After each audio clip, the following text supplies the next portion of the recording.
Good morning, health seekers. Inga from Health Origins here. So today I've just gone for a run and I foraged these amazing garlic mustard greens. I've already took the tops off. I'll show you how it looks like with the tops with little white flowers.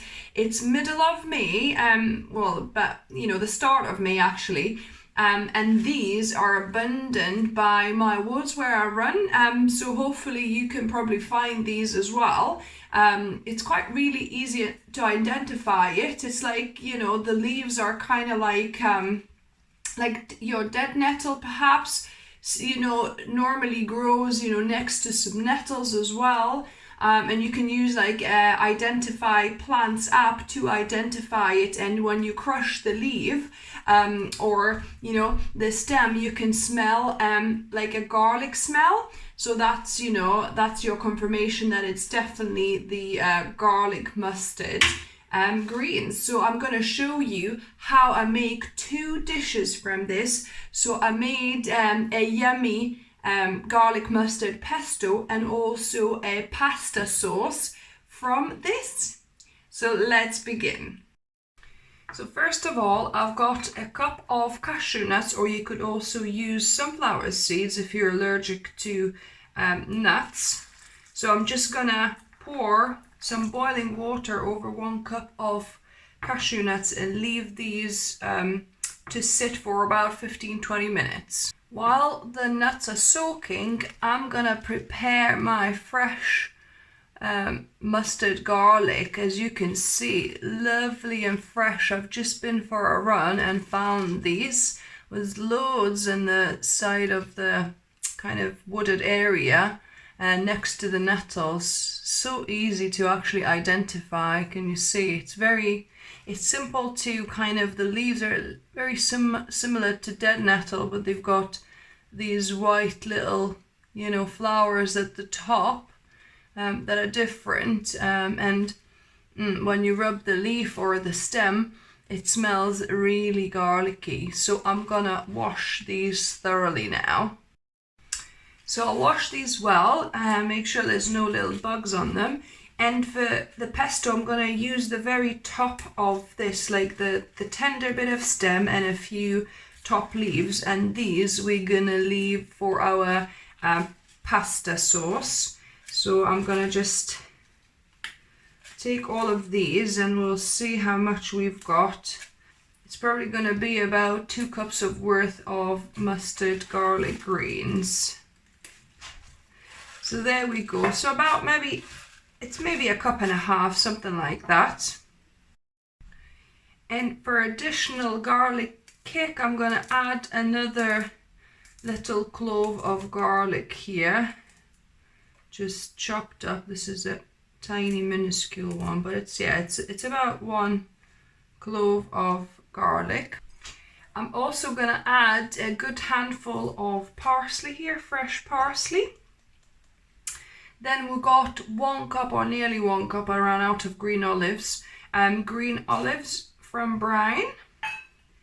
And actually 1/2 cup of that green olive brine as our salty liquid. So we'll probably not need to add salt. We'll have to test. Our cashews have softened a little. Probably sat there for about 10 minutes in boiling water. That should be enough. And we need to start blending. So I'm gonna be using my Bamix stick, but you could, do it in a food processor or a little blender if you've got. But I like doing it with the Bamix stick.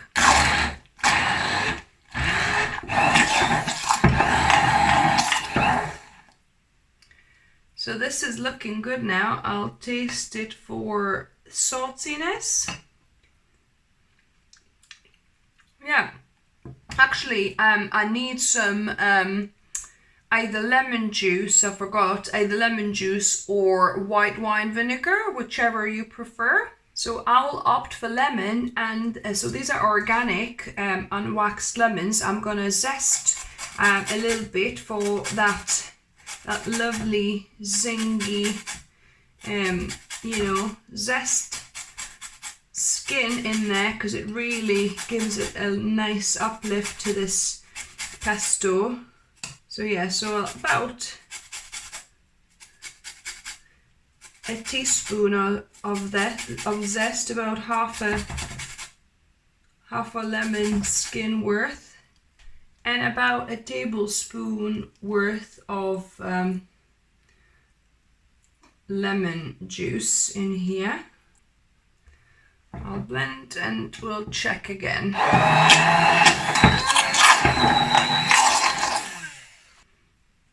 It's nice, but I think I need another bit of lemon and a bit of salt, because obviously our pesto, it has to be quite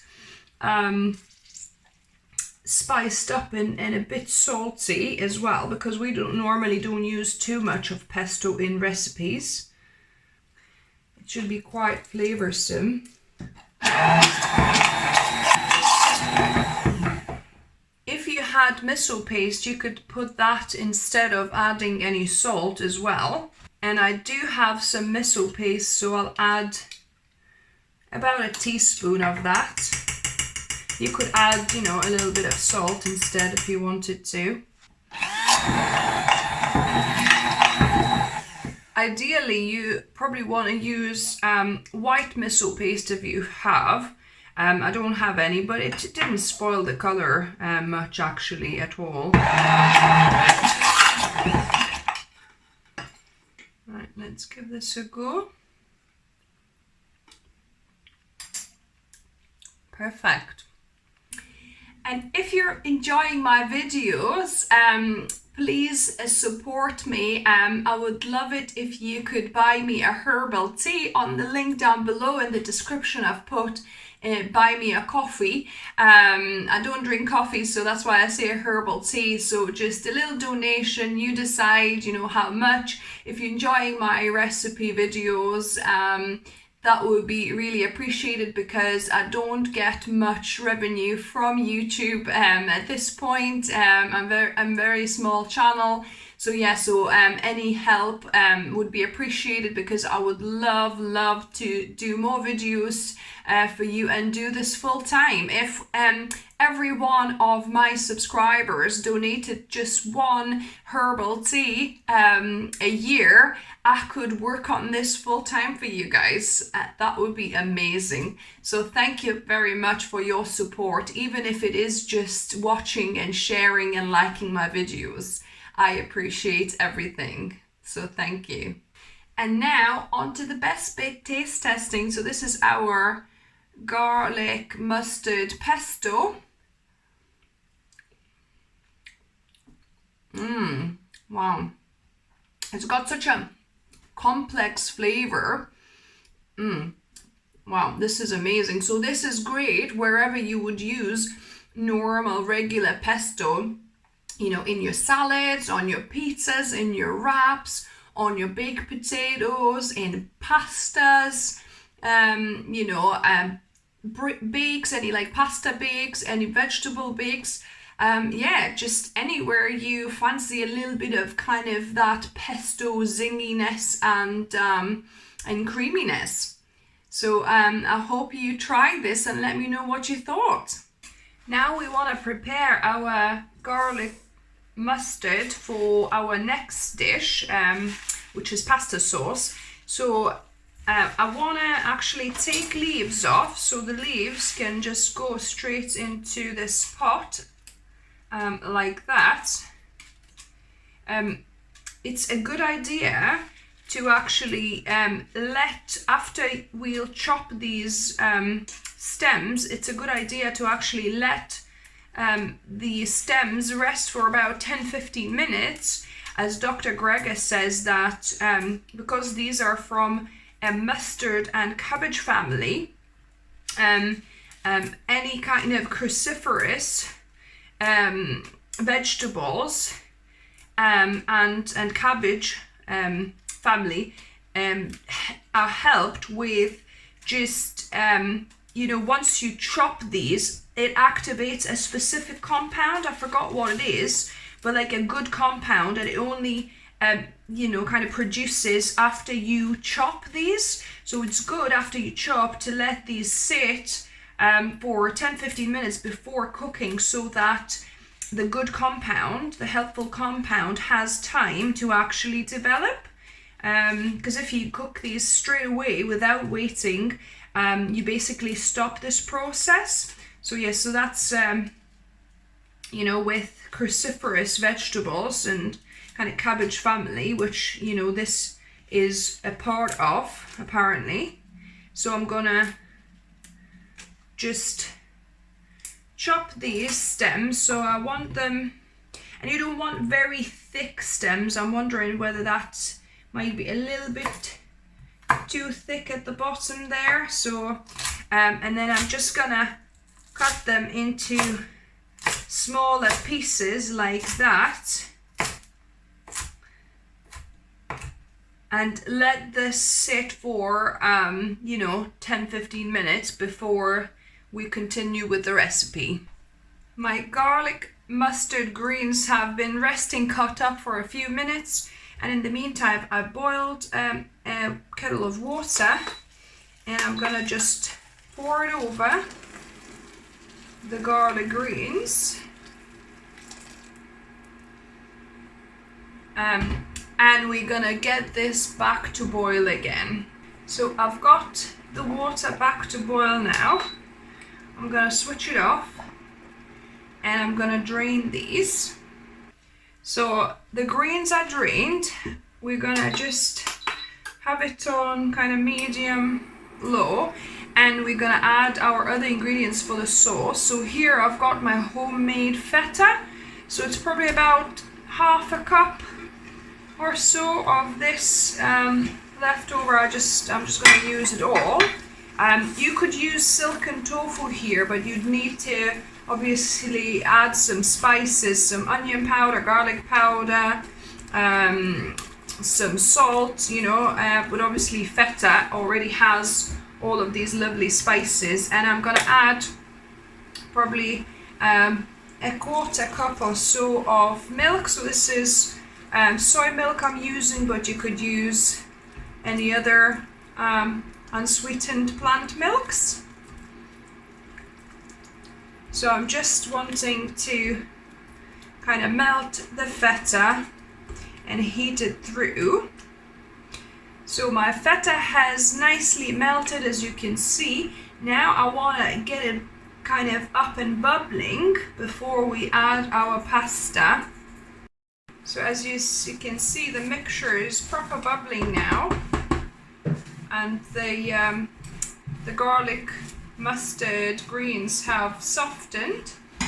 I've got 2 cups of whole wheat organic pasta that I've just cooked, enough for 2 people, and I'm just gonna mix that through.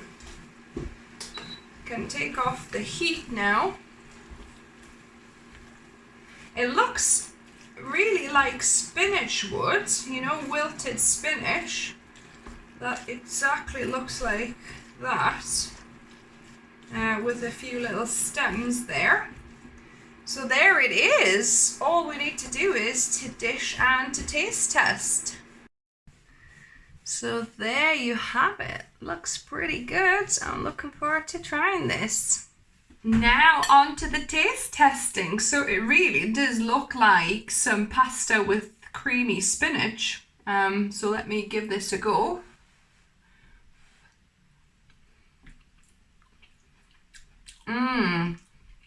Wow. It's really good, guys. The greens are really like meaty or umami tasting. And the creamy, cheesy kind of pasta is really good to go with this too. Woo, hot. Thumbs up from me. You can always add a bit of salt and pepper on this as well. Do you like? And maybe a little bit of salt would be nice here. But wow. I will definitely get some more of these garlic mustard greens to do another, these couple of dishes. So, if you tried both recipes, let me know what you thought of it, which one you preferred, the pesto or the pasta sauce. If you're new to the channel, welcome and subscribe for more videos. I try and upload a couple of videos for you every week. Give me a like as well, thumbs up, it always help your engagement, for people to see the video, because then it gets shared more on YouTube if there's more engagement and more likes. And as always, remember, food is fuel, so be mindful of what you put in your body. Until next time.